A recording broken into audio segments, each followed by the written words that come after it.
application of determinants and matrices.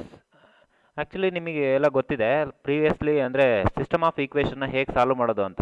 ಅಂದರೆ substitution method, cross multiplication method ಮತ್ತು elimination methods ಎಲ್ಲ use ಮಾಡಿರ್ತೀರ.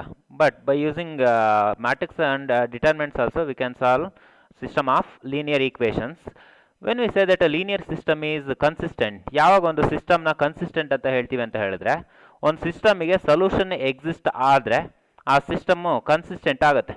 See here a system of equation is said to be consistent if its solution exists, if it exists more than one solution or one solution. See, system is said to be inconsistent if it is no solution. ಯಾವುದೇ solution exist ಆಗಲಿಲ್ಲ ಅಂತ ಹೇಳಿದ್ರೆ ಆ system ಏನು inconsistent ಅಂತ ಹೇಳ್ತೀವಿ. ಓಕೆನಾ? Next first I will consider system of equation. I'll consider three variable equation a1x plus b1y plus c1z is equal to d1, a2x plus b2y plus c2z is equal to d2, a3x plus b3y plus c3z is equal to d3. ನಿಮಗೆಲ್ಲ ಗೊತ್ತಿದೆ ಇದನ್ನು elimination ಅಥವಾ substitution use ಮಾಡಿ ಹೇಗೆ solve ಮಾಡೋದು ಅಂತ. But ಇವಾಗ ನಾನು ಮ್ಯಾಟ್ರಿಕ್ಸ್ನ ಅಪ್ಲಿಕೇಶನ್ ಅಂದರೆ ಅಪ್ಲಿಕೇಶನ್ ಆಫ್ ಮ್ಯಾಟ್ರಿಕ್ಸ್ ಡಿಟರ್ಮಿನೆಂಟ್ಸ್ ಮಾಡ್ತಿರೋದ್ರಿಂದ ಡಿಟರ್ಮಿನೆಂಟ್ಸ್ ಇನ್ವರ್ಸ್ ಯೂಸ್ ಮಾಡಿ ಹೇಗೆ ಸೊಲ್ಯೂಷನ್ ಫೈಂಡ್ ಔಟ್ ಮಾಡೋದು ಹೇಳ್ತೀನಿ. ಓಕೆನಾ? See, first I will consider a matrix, coefficient matrix A is equal to, ನೋಡಿಲಿ ಫಸ್ಟ್ ಈಕ್ವೇಷನ್ ಏನಿರೋದು a1x plus b1y plus c1z is equal to d1. ಅದರಲ್ಲಿರೋ coefficients ಯಾವುದು? X coefficient ಯಾವುದು? a1, b1 ಮತ್ತು c1. Consider that in first row A matrix ಇದೆಯಲ್ವಾ, ಅದರಲ್ಲಿ first roll ತಗೊಳ್ಳಿ a1, b1, c1. Second ಈಕ್ವೇಷನ್ನ X coefficient ಏನು? a2, y coefficient b2, z coefficient c2. ಮತ್ತು third equation a3, b3 ಮತ್ತು c3. Take that in third row. Next in a column matrix take X matrix is equal to column matrix ಅಲ್ಲಿ ಇಲ್ಲಿ ಯಾವ್ದಾದ್ರು variables ಇರೋದು unknown values X Y ಮತ್ತು Z. Take that in column matrix X Y Z. And matrix B ಏನು indicate ಮಾಡುತ್ತೆ ಅಂತ ಹೇಳಿದ್ರೆ constant values. ಇಲ್ಲಿ ಕಾನ್ಸ್ಟೆಂಟ್ ಏನಿದೆ ಅದು d1, d2 ಮತ್ತು d3. ಅದನ್ನು ಕಾಲಮಲ್ಲಿ ತಗೊಳ್ಳಿ. ಇದು ಏನಕ್ಕೆ ಹೀಗೆ ತಗೋತೀವಿ ಅಂತ ಹೇಳಿದ್ರೆ, ಈ ಸಿಸ್ಟಮ್ ಎ ಮತ್ತು ಎ ಎಕ್ಸ್ನ ಮಲ್ಟಿಪ್ಲೈ ಮಾಡಿದ್ರೆ ಮತ್ತೆ ಇದೇ ಬರುತ್ತೆ. ನೋಡಿ ಬೇಕಾದ್ರೆ ಇಲ್ಲಿ ಬರ್ತೀನಿ ನೋಡಿ. This equation, this system can be written in the form of A X is equal to B. A X ಮತ್ತು ಬಿ ಎಲ್ಲ ಕೂಡ ಮ್ಯಾಟ್ರಿಕ್ಸ್ ಏನಾ? ಎ ಅಂತ ಹೇಳಿದ್ರೆ ಕೋಎಫಿಷಿಯಂಟ್ ಮ್ಯಾಟ್ರಿಕ್ಸ್, ಎಕ್ಸ್ ಅಂತ ಹೇಳಿದ್ರೆ variables is equal to B ಅಂತ ಹೇಳಿದ್ರೆ d1, d2 ಮತ್ತು d3 ಅಂದರೆ ಕಾನ್ಸ್ಟೆಂಟ್ಸ್. ಇದೆರಡು ಮಲ್ಟಿಪ್ಲೈ ಮಾಡಿದ್ರೆ ನೋಡಿ ಏನಾಗುತ್ತೆ? ಫಸ್ಟ್ ರೋ ಮತ್ತು first column a1x, b1y, c1z equal to d1. Second row first column ಅಂತ ಹೇಳಿದ್ರೆ a2 into X, a2x, b2 into Y, b2y, c2 into z is c2z. Will get second equation. Next third row ಮತ್ತು first column ಅಂತ ಹೇಳಿದ್ರೆ a3x, b3y and c3z will get third equation. ಓಕೆನಾ? ಅಂದರೆ ಒಂದು system of ಈಕ್ವೇಷನನ್ನು matrix ಫಾರ್ಮಲ್ಲಿ ಹೇಗೆ ಬರಿಬೋದು? A X is equal to B. ಇದು ಪ್ರಾಪರಲ್ಲಿ ಬರ್ಕೊಳ್ಳಿ. ಫಸ್ಟ್ ಎಕ್ಸೇ ಇರಬೇಕು, ವೈ ಮತ್ತು ಝೆಡ್. ಅಂದರೆ ಈ ಥರ ಅರೇಂಜ್ಮೆಂಟ್ ಇಲ್ಲ ಅಂತ ಹೇಳಿದ್ರೆ first arrange that in a form of x, y and z is equal to d1 form. ಓಕೆನಾ?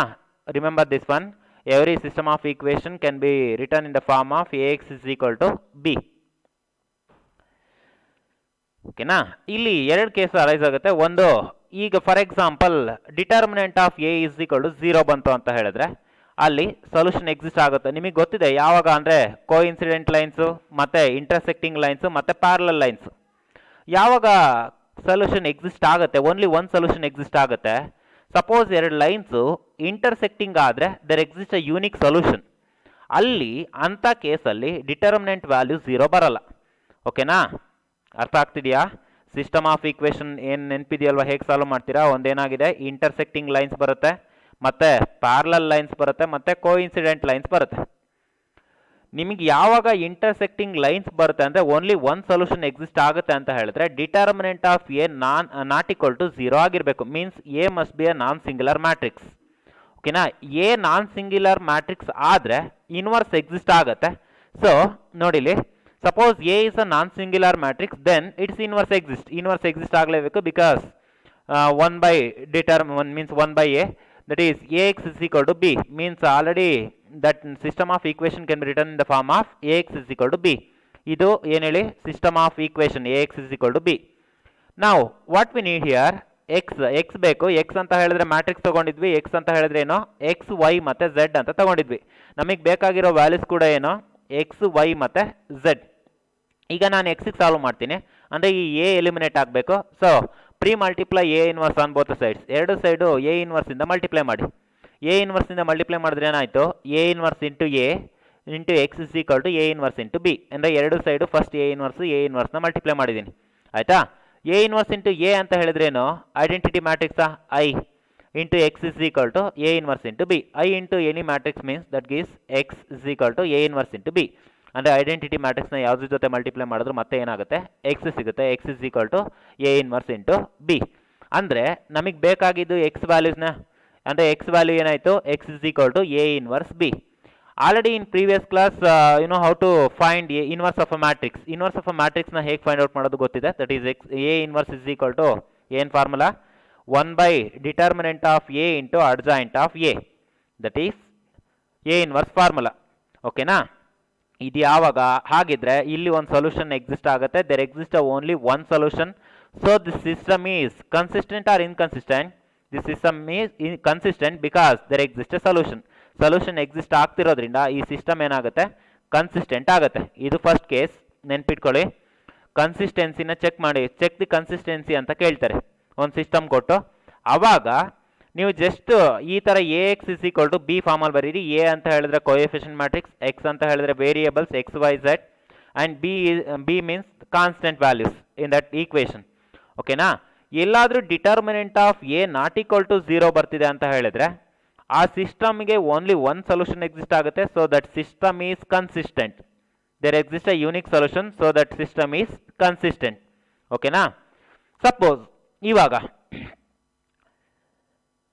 ಸಿಸ್ಟಮ್ ಇಲ್ಲಾದರೂ ಅಂದರೆ determinant of A equal to 0 ಬರ್ತಿದೆ ಅಂತ ಹೇಳಿದ್ರೆ ಕನ್ಸಿಸ್ಟೆಂಟಿ ಹೇಗೆ ಚೆಕ್ ಮಾಡ್ತೀರಾ ಅಂತ ಹೇಳಿದ್ರೆ ಇಲ್ಲಿ ಪ್ಯಾರಲಲ್ ಲೈನ್ ಆದರೂ ಆಗಿರ್ಬೋದು, ಕೋಇನ್ಸಿಡೆಂಟ್ ಲೈನ್ಸ್ ಆದರೂ ಆಗಿರ್ಬೋದು.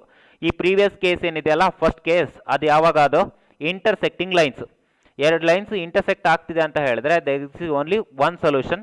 So here this system is consistent. In case second, if A is equal to 0, there are two cases arises here. One is two lines may be parallel, ಆ 3 lines parallel ಆಗಿರ್ಬೋದು, ಇಲ್ಲ ಅಂತ ಹೇಳಿದ್ರೆ coincident lines ಆಗಿರ್ಬೋದು. ಅದರಲ್ಲಿ ಎರಡು case ಬರುತ್ತೆ ನೋಡಿ ಇಲ್ಲಿ.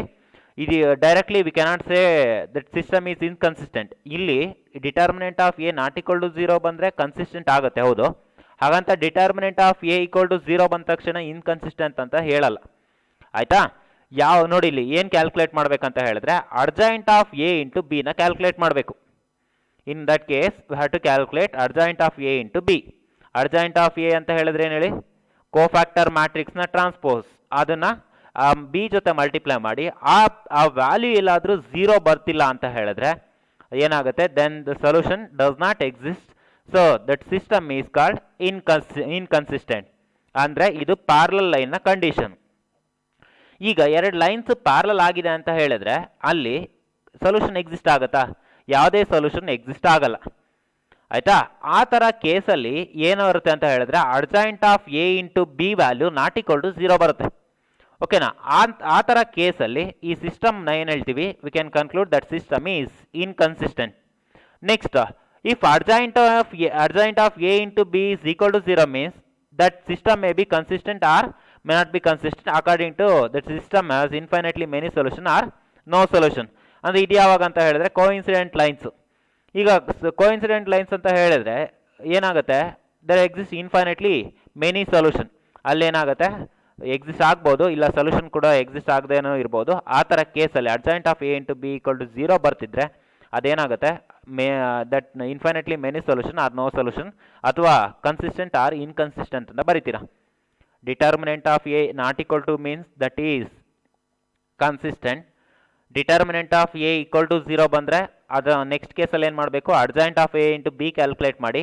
Adjoint of A into B not equal to 0 ಬರ್ತಿದ್ರೆ ಇನ್ಕನ್ಸಿಸ್ಟೆಂಟ್. ಈ adjoint of A into B equal to 0 ಬರ್ತಿದೆ ಐದರ್ ಕನ್ಸಿಸ್ಟೆಂಟ್ ಆರ್ ಇನ್ಕನ್ಸಿಸ್ಟೆಂಟ್. ಓಕೆನಾ, ಇಷ್ಟನ್ನು ನೆನ್ಪಿಟ್ಕೊಳ್ಳಿ. But to solve system of equation we need only this one, X is equal to A inverse B. ನಿಮಗೆ ಇದಷ್ಟೇ ಬೇಕಾಗಿರೋದು, X is equal to A inverse B. Compulsory ಒಂದು 5 marks question ಬರುತ್ತೆ. 5 ಮಾರ್ಕ್ಸಲ್ಲಿ second 4th ಕ್ವಶನ್ನೇ ಇದು. ಓಕೆನಾ. ಅದಕ್ಕೆ ನೆನ್ಪಿಟ್ಕೊಳ್ಳಿ, x is equal to system of ಈಕ್ವೇಷನ್ನ ಸಾಲ್ವ್ ಮಾಡೋದು x is equal to A inverse B, ಮತ್ತು ಎ ಇನ್ವರ್ಸ್ನ ಫಾರ್ಮುಲಾ ಏನು, one by determinant of A into adjoint of A, ಇದು ಎ ಇನ್ವರ್ಸ್ನ ಫಾರ್ಮುಲಾ. ಓಕೆನಾ.